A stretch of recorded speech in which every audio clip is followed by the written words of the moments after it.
அனைவருக்கும் வணக்கம். உங்கள் அனைவரும் நிகழ்ச்சிக்கு வரவேற்பது மகிழ்ச்சி. நான் உங்கள் Avudaiyappan. Welcome to great Kirikalan magic show. உங்கள் எல்லோருக்கும் என் அன்பார்ந்த முதல் வணக்கம். எங்கேயோ பிறந்த ஒரு மகளும் ரெண்டு பேரும் ஒரே வீட்டுல இளைய மருமகளா மூத்த மருமகளா சேர்ந்து வாழக்கூடிய ஒரு கலாச்சாரம் தான். கரெக்டா சொன்னீங்க. பேச இருக்க தலைப்பு என்ன அப்படின்னா, அடக்க நினைக்கும் மூத்த மருமகள் விசஸ் அடங்க மறுக்கும் இளைய மருமகள்.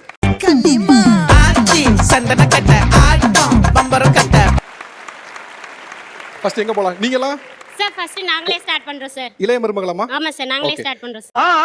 பஞ்சாயத்து நடக்கடா. கேள்வி கேட்கல, அதுக்குள்ள ஸ்டார்ட் பண்றீங்க. ஏன்னா வீட்ல எப்ப பார்த்தாலும் ஃபர்ஸ்ட் அவங்களுக்கு தான் சார் எல்லாத்துக்கும் உரிமை கொடுக்குறாங்க. ஷோல யாரும் எங்களுக்கு கொடுங்க. பாத்தியா, நம்ம ஆரம்பமே அமர்க்கலமா இருக்கு. இது சும்மா ட்ரைலர் தான்மா.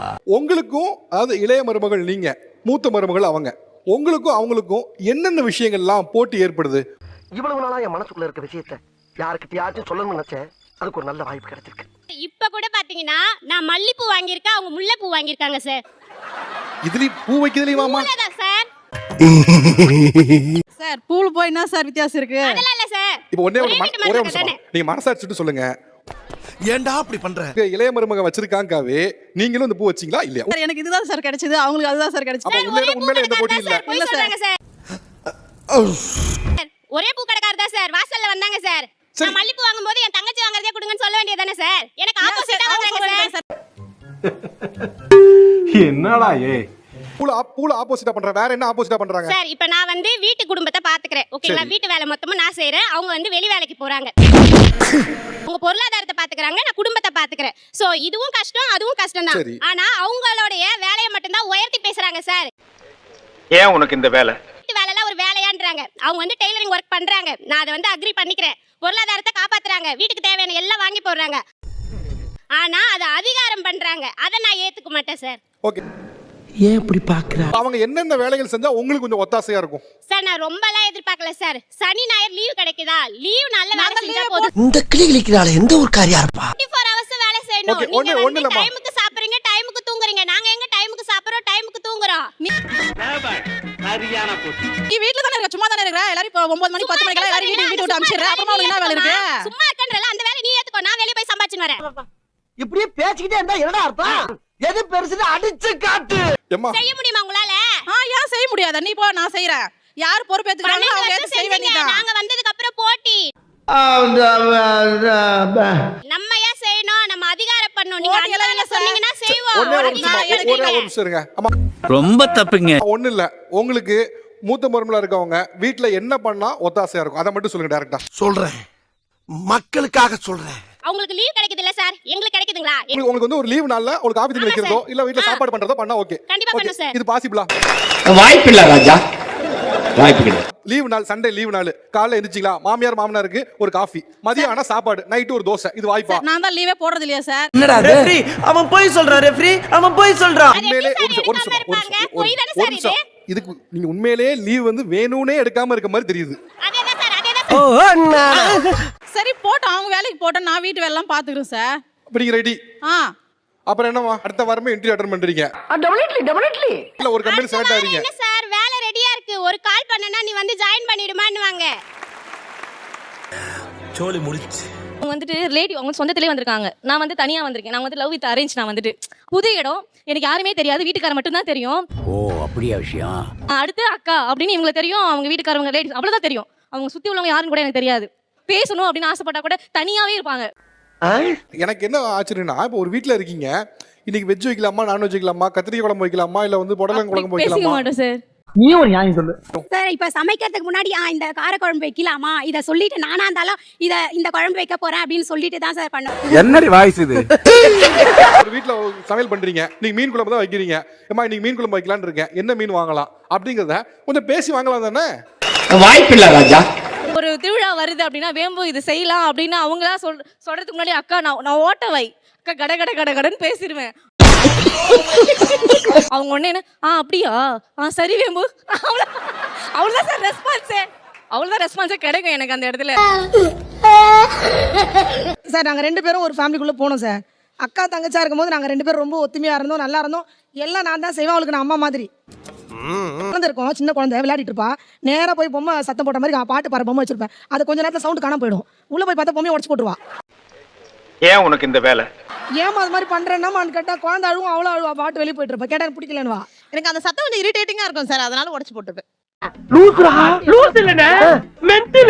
பொம்மையை உடைச்சு போடுறதாமா? சார் அப்ப நானும் சின்ன பொண்ணு தான் சார், கல்யாணம் ஆகல. இந்த பொம்மையை உடைக்குமே எத்தனை வயசுமா உங்க தங்கச்சிக்கு? சார் அவளுக்கு 20-22 இருக்கும் சார் அவளுக்கு. எது இப்போ என்னோட 5 வயசு 20 வயசு ஆகுது. குழந்தைங்க விளையாடுற டாய்ஸை போய் உடைச்சு போடுறீங்க.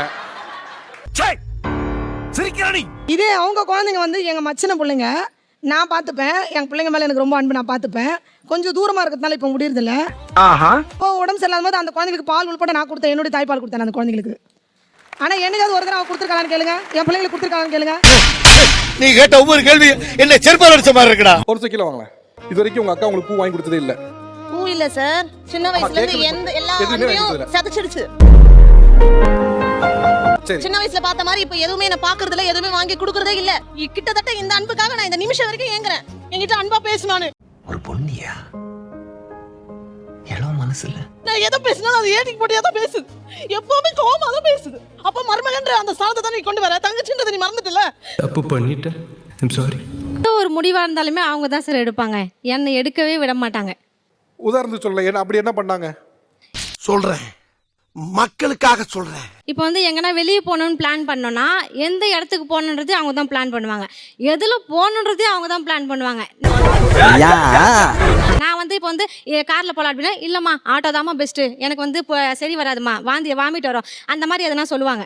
பயங்கரமான ஆளா இருக்கேடா. அவங்களுக்கு ஒத்துமையா இருக்கணும் தான் நாங்க சேர்த்து இருக்கிறோம். ஆனா நாங்க எல்லாம் மாறுறதுக்கு காரணமே அவங்க இந்த பக்கம் தான். உண்மை சார் நாங்க ஏதாச்சும் சாமி கும்பிட போனோம்னா அந்த இடத்துல முன்னுரிமை மூத்த மருமகள் தான் சார். விளக்கேத்த சொன்னாலும் அவங்க தான் விளக்கேத்தணும், இளைய மருமகள் தள்ளி நில்லு. ஐயோ பாவம். அப்ப அந்த இடத்துல ஏன் சார் எங்களை ஒதுக்கி வைக்கணும்? யார் சொல்றா அப்படி? எங்க மாமியார் சார். நானும் எவ்வளவோ ஐஸ் வச்சு பார்த்தாச்சு எங்க மாமியார் கிட்ட. ஆமா எனக்கு வருத்தம்ப்பா, எனக்கு ரொம்ப வருத்தம். ஓரகத்து ரியாக்ஷன் என்ன? இப்போ மாமியார் வந்து விளக்க போற சொல்றாங்க, அவங்க என்னைக்கா ஒரு ஆள் பரவாயில்ல சின்ன மருமக ஒரு ஆள் பொறுத்துட்டோம் அப்படின்னு சொல்லுவாங்களா? சொல்ல மாட்டாங்க. இவங்க என்ன பண்ணுவாங்க, நமக்கு தான் கெத்து அந்த இடத்துல அப்படின்ற மாதிரியே பேசுவாங்க. சரி, நான் செவனே தானா போய்க்கிருந்தேன். நம்ம தெருவில் வந்து லைன்ல தண்ணி பிடிக்கணும், 3 குடம் தண்ணி பிடிக்கணும். அனிதாவா வந்து தண்ணி பிடிமா அப்படின்னு சொல்லிட்டு நான் சோறு பார்த்துக்கிட்டு இருப்பேன். அதுக்குள்ளே பார்த்தீங்கன்னா தெருவில் உள்ளவங்க லைன் தண்ணிலாம் பிடிச்சிட்டு வருவாங்க, இவ போய் குடத்தை மட்டும் தூக்கிட்டே வந்துட்டு இருப்பா. என்னன்னு கேட்டா பக்கத்தில் உள்ளவங்க சொல்லுவாங்க, உன் தங்கச்சி பேர் அங்கே மேக்கப் போட்டுட்டு வந்துட்டு இருக்கா, அதுக்குள்ளே தண்ணி லைனே முடிஞ்சு போயிடுமா. விடுங்க சார், சோறு வடிக்க சொல்லியிருப்பேன். அடுப்புல விறகு அடுப்புல சோறு இருக்கும், ஒரே செவுரு தான், அந்த சைடு அவ வீடு, என் வீடு இந்த சைடு. சோறு வடிமான்னு சொல்லியிருப்பேன். சோறு வடிக்க மாட்டா சார், அடியில பார்த்தா அடி பிடிச்சிருக்கும். என்னடி இது அடி பிடிச்சிருக்கு ஏன் அப்படின்னு பார்த்தா, செல்ல பார்த்தா ஸ்டேட்டஸ் வச்சிருப்பா சார். சாங்க பண்ணி ஸ்டேட்டஸ் வச்சுப்பா. அந்த டைம்ல ஸ்டேட்டஸ் இருக்கும், ஆனா அந்த சோறு அடி பிடிக்கிறத அதை பார்க்கறதுக்கு அவளுக்கு முடியாது. ஸ்டேட்டஸ் போடுவாங்களா? என்ன ஸ்டேட்டஸ்? ஏதாவது லவ் சாங் ஏதோ வச்சிருப்பா சார். ஐ லவ் மாமான்னு சொல்லி கீழே அவங்க வீட்டுக்கார வச்சு வச்சிருப்பா. ஆனா இங்க சோறு அடி பிடிச்சிருக்கோம். உங்களை திருத்தவே முடியாது. உங்க வெசல் வாசிங்ல இருப்பாங்க. சரி பாத்திரம் அதிகமா இருக்கு, நம்ம போயிட்டு நம்ம ஹெல்ப் பண்ணலாம் அப்படின்னு சொல்லிட்டு போய் உட்காருவோம். பாத்திரம் நிறைய இருக்கு, அவளே கழுவிக்கிட்டுன்னு எஸ்கேப் ஆயிடுவாங்க. ஐயோ பாப்பமா, அவ்வளோ பாத்திரத்து நான் கழுவணும். ட்ரெஸ் வாஷிங்ல அதெல்லாம் நான் தான் பண்ணணும். குக்கிங்ல மட்டும் போய் நின்னுப்பாங்க, அதுக்கு காய்கறிலாம் நான் தான் கட் பண்ணணும். அவ்வளவுக்கு கிரைண்டரா கிரைண்ட். அந்த பொண்ணு விட நான் நல்லா சமைப்பேங்க சார். எல்லாருக்குமே என்னோட சமையல் ரொம்ப பிடிக்கும். அதனால நான் சமைக்கிற வேலையை நான் அதை நோட் பண்றதுனால பாத்திரம் கழுவுற வேலை எல்லாமே அவ எப்பவுமே சூப்பரா பண்ணுவாங்க சார். டேய் இந்த ஆக்ட் குடுக்குற வேலையெல்லாம் என்கிட்ட வச்சுக்காதடா சார். அந்த பொறுப்பு அவளுக்கே இருக்கட்டுமே. பாத்திரம் கழுவுறவங்க டிகிரி முடிச்சுட்டு வந்திருக்காங்க, எப்பவுமே சூப்பரா பண்ணுவாங்கன்னா எனக்கு புரியும். அந்த பொண்ணு டிகிரி முடிச்சுட்டு வந்திருக்கு, பாத்திரம் கழுவுறதுல டிகிரி. பெஸ்டா சமைப்பேங்க சார். நான் சமைக்கிறது எங்க மாமியா மாமனார் எல்லாருமே நல்ல டேஸ்டா சாப்பிடுவாங்க. வந்திருக்கிற உறவுமுறையும் நல்லா சாப்பிடுவாங்க சார். நீ உங்க கையால சமைக்கிற சாப்பாடு ரொம்ப அற்புதமா இருக்குன்னு சொல்லுவாங்க சார். தம்பி, ஒரு மனுஷன் போய் பேசலாம், ஆனா ஏக்கர் கணக்கில் எல்லாம் பேசப்படாது. நீ என்ன செஞ்சாலும் குறையாதா இருக்கு, பெரிய மருமக சமையா செய்யறா, நீ சமைக்கிற பொறுப்பு அவ விட்டு நீ ஹெல்ப் மட்டும் பண்ணு அப்படின்னு அவளுக்கு சொல்லிருக்காங்க சார். அதனால என்னோட வேலையை நான் செய்யறேன், அந்த பொண்ணோட வேலை அந்த பொண்ணு செய்யும். அது எப்படா நெஞ்சில கொஞ்சம் கூட ஈரம் இல்லாம இவ்வளவு பெரிய பொய் சொல்லு. உங்களுக்கு மீன் கழுவி கொடுத்துடணும், சிக்கன் கழுவி கொடுத்துடணும், எல்லாம் பண்ணி கொடுத்துடணும். நீங்க நேரா போய் ஸ்டவ் பத்த வச்சு உள்ள போட்டு அலசிடுவீங்க. மோத்தா உன்னை பெத்தாளா இல்ல யானை கத்திச்சாடா? இல்லன்னா அந்த பாத்திரம் நாளை கிடையாது, அடுத்த திருவிழா சமைக்க முடியாது. உண்மைதான் சார், நான் ஒத்துக்கிறேன் சார். எனக்கு எங்கிட்ட இருக்கிற இதை நான் ஒத்துட்டு இனிமே அவகிட்ட நான் ஒத்துமையா போய் நானும் கூட சேர்ந்து பாத்திரம். மூத்த மருமகளும் சரி இளைய மருமகளும் சரி ஒரு விஷயத்துக்கு அதிகமா போட்டி போடுவாங்க. அது என்னன்னா அதிகாரத்தை கைப்பற்றுறது. கரெக்டா சொன்னீங்க. கிச்சனை வந்து யாரு ரூல் பண்ண போறா, காசு புழங்குறது இருக்குல்ல கல்லாப்பட்டி, அதை யாரு ரூல் பண்ண போறாங்கிறதுல போட்டி நடக்கும். முதல் கேள்வி, யார் அதிகமா ஊர் வம்பு இழுப்பது? அவங்க தான் சார், இவங்க தான் சார், அவங்க தான் ஊர் வம்பு. கைய பிடிச்சிருச்சாடா? என்ன கைய பிடிச்சிருச்சா? யார் பேசினாலும் ஏன் அவள்கிட்ட பேசுறீங்க, நான் இருக்கையில நீ எப்படி அங்க போய் பேசலாம் சொன்ன இழுப்பந்தான் ஊர் வம்பு இழுப்பந்தான். ஏண்டா டேய், எனக்குன்னே வருவீங்களாடா? இந்த நிகழ்வை இன்னும் சிறப்பிக்க 2 சிறப்பு விருந்திகள் இருக்காங்க. நடிகை சுஜிதா, அதே போல நடிகை ஸ்வேதா. சித்தப்பு நீங்க எப்போ வந்தீங்க? நீங்க ஆக்சுவலா உங்க குடும்பத்துல எத்தனாவது மருமகள்? நான் குட்டி மருமக. மொத்தம் எத்தனை பேர்? அவருக்கு 2 அண்ணா இருக்காங்க. சோ மூத்த 2 மருமகள், நான் கடைசி. உங்க வீட்ல ஒரே மருமகள்ல? ஆமா ஆமா. ஓகே. மருமகள் இல்லைன்னு ஃபீல் பண்ணிருக்கீங்களா இல்ல ஒரே மருமகள் தான் அப்பாடா அப்படின்னு ஃபீல் பண்ணிருக்கீங்களா? இந்த சிச்சுவேஷனை நான் எப்படி சமாளிக்க போறேன்னு பாக்குறீங்களாடா? நான் தான் வீட்ல வந்து செல்லம். ஒரே மருமக, செல்ல மருமக, 4 நாத்தனார் எனக்கு. அவங்க எல்லாருக்குமே நான் ரொம்ப பெட்டு நானு. நம்புற மாதிரியாங்க இருக்குது. பட் நான் யோசிச்சிருக்கேன், இந்த மாதிரி என் ஹஸ்பண்டுக்கு ஒரு தம்பியோ இல்ல ஒரு அண்ணாவோ அவங்க ஒய்ஃப் இருந்தாங்கன்னா சண்டை போட ஆள் இருக்கும். சண்டை போடுறதுக்கு இல்ல, நீங்க வேற. ஒரு ஆர்டரா ஃப்ளோவா போய்கிட்டு இருக்கல, கூட பேசினா மறந்துட மாட்டானா? இப்போ என்னுடைய அக்கா இருக்காங்கல்ல, அவங்க என்னுடைய ஹஸ்பண்ட் வந்து எது எடுத்தாலுமே அவங்கள கேட்டு தான் செய்வாங்களே. எங்கேயாச்சும் வெளியே போறோம்னா அண்ணி நான் போயிட்டு வரேன் அப்படின்றது அவங்க கிட்ட தான் கேட்பாரு. ஓகே, அவங்ககிட்ட பெர்மிஷன் கேட்டு தான் போவாங்களா? ஏய் உன்னதான்டா, என்ன பீலிங்கா இல்ல பீலிங்கான்னு கேக்குறேன். என்ன காரணமா? சின்ன வயசுலேயே எனக்கு மேரேஜ் ஆனுச்சு. ஸோ எங்கள் மாமியார் பார்த்தீங்கன்னா அவங்க ஒரு சுகர் பேஷண்ட்டு. இப்போ நான் வரும்போது எங்கள் குழந்தைனார் சின்னவராக இருந்தார். எங்கள் வீட்டுக்கார் மட்டும்தான் வேலைக்கு போவார். அப்போ அந்த ஃபேமிலி ஃபுல்லாக நான் தான் பார்த்தாகணும். Very good. அப்படி பார்க்க போகிற சூழ்நிலை எங்கள் குழந்தைனாருக்கு சரியாக உடம்பு சரியில்லாமல் அவர் படுத்த படுக்கையாக இருந்தார். ஸோ அவரோட மோஷனோ யூரினோ நானே வாங்கி கொண்டு போய் கொட்டி அவர் 10 நாளாக நான் பார்த்துக்கிட்டதால என்ன மனுஷன் தன்னோட அம்மா இருந்த இடத்துல அண்ணி இருந்து பார்த்தாங்கன்ற ஒரே கண்டல அம்மா கிட்ட சொல்ற விஷயங்களை அன்னிக்கிட்ட சொல்லிட்டு போகணும்ன்ற அவரோட மனப்பக்குவம், அந்த அன்பு தான் சார் அந்த இடத்துல பிடிச்சது. உங்கள மாதிரி மனுஷன்லாம் இருக்கனாலதான் கொஞ்சமாச்சும் மழை பெய்யுது. அப்ப சொல்லும் போது கூட நான் சொல்லுவேன், எனக்கு கொடுக்க மரியாதை உன் மனைவிக்கு கொடு அப்படின்னு நான் சொல்லுவேன்.